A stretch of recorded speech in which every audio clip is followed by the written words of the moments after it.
చెప్పిండు cement corporation of India మేము factory తెరిపిస్తాం. మరి కేంద్రంలో ప్రభుత్వం వచ్చింది కదా, ఎందుకు తెరిపిస్తలేవు?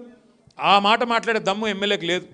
ఇంకా దానికి ఇక్కడ ఉండే ప్రభుత్వం సహకరిస్తున్నది, కాంగ్రెస్ ప్రభుత్వం. మనం ఉన్న రోజులు అడ్డుకున్నాం, అట్లెట్లా అమ్ముతావా అని. ఇవాళ అడ్డికి పావుషేరు ముఖ్యమంత్రి గారి కుటుంబ సభ్యులే ఆ ఫ్యాక్టరీ కొట్టేసే ప్రయత్నం చేస్తున్నారు. ముఖ్యమంత్రి గారు బాగున్నాడు, ఒక ఆయన బావ వరుసకున్న మనిషి, ఆయన కొట్టేసే ప్రయత్నం చేస్తున్నాడు. నేను మీకు వివరాలు చెప్తా. తప్పకుండా అడ్డుకోవాల్సిన బాధ్యత మన మీదే ఉన్నది. కాంగ్రెస్ బీజేపీ ఇలా రెండు సిగ్గులేని పార్టీలే, దొందే. మీరు ఆలోచన చేయండి. ఇవాళ సిసిఐ అమ్ముతుంటే పట్టించుకోరు. కాటన్ కార్పొరేషన్ వాడు పత్తి కొనకపోతే కాంగ్రెస్ వాళ్ళు నిలదీయరు. మళ్ళీ మనమే రోడెక్కాల, మళ్ళీ మీ నేరేడు కొండగాడను ఆడ మన మొత్తం రాస్తారోకో చేసి రహదారి దిగ్బంధం చేసి బోతులనే ఆగమాగం చేస్తే తప్ప సిగ్గు రాలేదు వాళ్ళకు. అట్లాగే ఇవాళ ఒక్క హామీ కాంగ్రెస్ వాడు అమలు చేయకపోయినా, 6 గ్యారంటీలను అటకెక్కించినా ఒక్క బీజేపీ మాట్లాడాడు, ఒక్కడు గట్టిగా అడగాడు. ఎందుకు? ఇద్దరు ఒకటే అదలు బదలు. ఏమనుకుంటాను వాళ్ళిద్దరు? ఫస్ట్ బీఆర్ఎస్ లేకుండా చేయాలి రాష్ట్రంలో, కేసీఆర్ లేకుండా చేయాలి. అప్పుడు మన ఇద్దరం ఆడుకోవాలి. నువ్వు కాకపోతే నేను, నేను కాకపోతే నువ్వు. బీఆర్ఎస్ ఉండొద్దు, ఇది వాళ్ళ కోరిక. కానీ ప్రజల కోరిక వేరే ఉన్నది.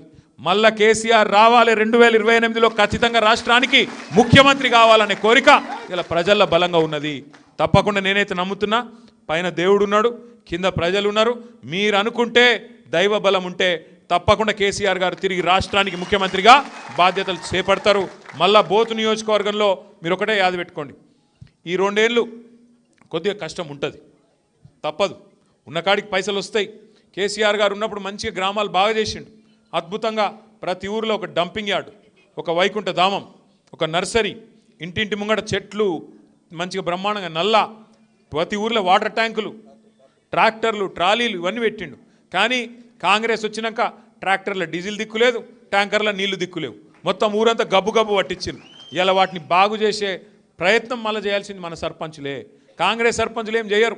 వాళ్ళు ఎంతసేపు పైరవిలు తువ్వాలా దులపాలా, ఆడవై ఆదిలాబాద్లో కూర్చోవాలి, ఈ పైరవి ఆ పైరవి, పైసలు సంపాదించుడు, అదే పనిలో ఉంటారు.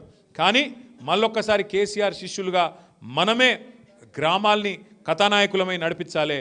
మళ్ళీ తెలంగాణ ఆనాడు పల్లె ప్రగతి రూపంలో ఎట్లయితే అద్భుతాలు సృష్టించిందో, ఎట్లయితే 30% అవార్డులు ఢిల్లీలో కొట్టిందో, మళ్ళొక్కసారి మనమే ఆ పని చేసి చూపెట్టాలని చెప్పి కూడా నేను మిమ్మల్ని కోరుతూ, నేను అనిల్ అన్నకు నేను ఒకటే మాటిస్తున్నా, ఒక ఉజ్వలమైన భవిష్యత్తున్న నాయకుడు అనిల్ జాదవ్ గారు, కాపాడుకోండి. ఎందుకంటే వాళ్ళు పెట్టే ప్రలోభాలకు కూడా లొంగకుండా నికార్సుగా క్యారెక్టర్తో నిలబడ్డాడు.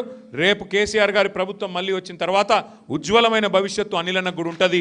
అట్లాంటి మంచి నాయకుడిని కాపాడుకోండి అని చెప్పి మీకు మళ్ళొక్కసారి విజ్ఞప్తి చేస్తూ, గెలిచిన ఇంకొక మాట లాస్ట్కున్నది, దయచేసి మనం సర్పంచ్లను పిలుచుకున్నాం, వాళ్ళని అవమానించద్దు. మనం ఏం చేస్తామంటే, ముఖ్యంగా లేడీ సర్పంచులు చాలామంది ఉన్నారు, ఫస్ట్ వాళ్ళకి సన్మానం చేసుకుందాం. తర్వాత ఉప సర్పంచులు, వార్డు సభ్యులు, ఫోటోలు దిగేటోళ్ళు అటెన్క జర్రా కొద్దిగా ఓపిక. ఎందుకంటే నాకు తెలుసు 1:15 అవుతుంది, మీకు కూడా ఆగమాగం ఉంటుంది, కడుపులో గావరైటోళ్ళు కూడా కొంతమంది ఉంటారు. కానీ కొద్దిగా ఫస్ట్ లేడీసు, ఈ నూకుడు దొబ్బుడు మీదవాడు ఫోటోలు అవి అటెన్క. ముందు లేడీసు, సర్పంచులు, పిల్లలతో వచ్చిన వాళ్ళు ఉన్నారు, వాళ్ళని ముందు పంపిద్దాం.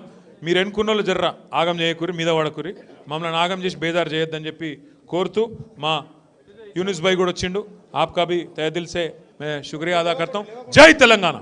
जर्रा